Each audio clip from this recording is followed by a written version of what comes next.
Hello, my name is Denvar Summers. I became an organisational psychologist by studying a combined PhD and organisational masters at the University of Adelaide. My PhD was concerned with the development of a brief work safety climate measure, and I've spoken about this research in another teaching video. But today I want to talk about the work safety research of Cathryn Robinson, who completed it as part of her masters in organisational psychology at the University of Adelaide. Cathryn's research was concerned with what is called safety voice, that is, speaking up about safety concerns in the workplace. She surveyed university students who were working part-time or in casual jobs during their studies. And if some of you go on to university next year, you might also be working part-time or in casual jobs. So this research might be of particular relevance to you. Now, there are three important reasons for studying work safety voice in part-time and casual workers. The first is that evidence suggests they are more likely to have safety accidents and incidents than other kinds of workers. A second reason is that voicing safety concerns may be particularly difficult for young workers because of their insecure employment, which may make them reluctant to raise safety concerns that could adversely affect it. And a third reason is that failure to voice safety concerns might not only endanger them, but also other workers. So as indicated in the slide, it was found in Cathryn's study that 1/3 of these young workers had personally encountered physical and psychosocial hazards at work. Now, the physical hazards included burns, cuts, chemical injuries, and psychosocial hazards included bullying, aggressive customers, and exhaustion. Now, of importance, with respect to safety voice, 40% reported that they had not spoken up about these safety concerns. Now, 1/3 of the participants had also observed their co-workers encountering safety concerns, but 38% had not spoken up about these concerns.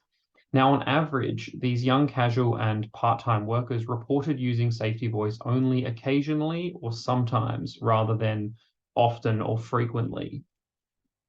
Now, this research investigated factors that affected the extent to which part-time and casual workers were prepared to voice work safety concerns.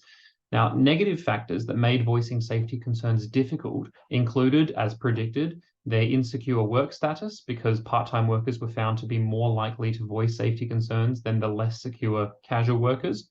Other negative factors included uncertainty about whether a situation was in fact a safety concern, which may be due to an overall lack of workplace experience. Uncertainty to whom they should report a safety concern was also a negative factor found to affect safety voice, as well as fear of being considered an employee who causes problems for supervisors and managers, so not wanting to have a negative stigma attached to them as a result of reporting hazards or concerns. Positive factors that facilitated safety voice included an empowering leadership style that involves actively encouraging and supporting workers in the voicing of safety concerns. Now, another facilitating factor was having an induction process for new workers that not only emphasized work safety, but also provided examples of work safety issues that should be reported and to whom they should be reported. Now, an induction process of this kind was of particular importance for casual workers, some of whom reported that they had never received any type of work induction at all.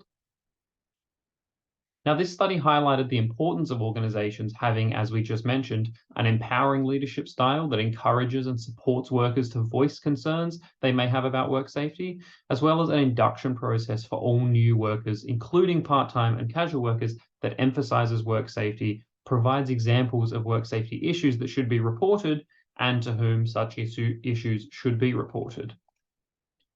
Now, 3 safety voice questions that you might want to consider include: what kind of induction were you given at your school about safety? And were you told what kinds of safety issues you should voice or speak up about and who you should report them to?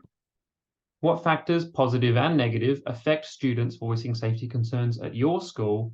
And lastly, how confident would you be about speaking up if you thought there was a safety concern at school, and what would make you more confident to do this? So thank you all for listening.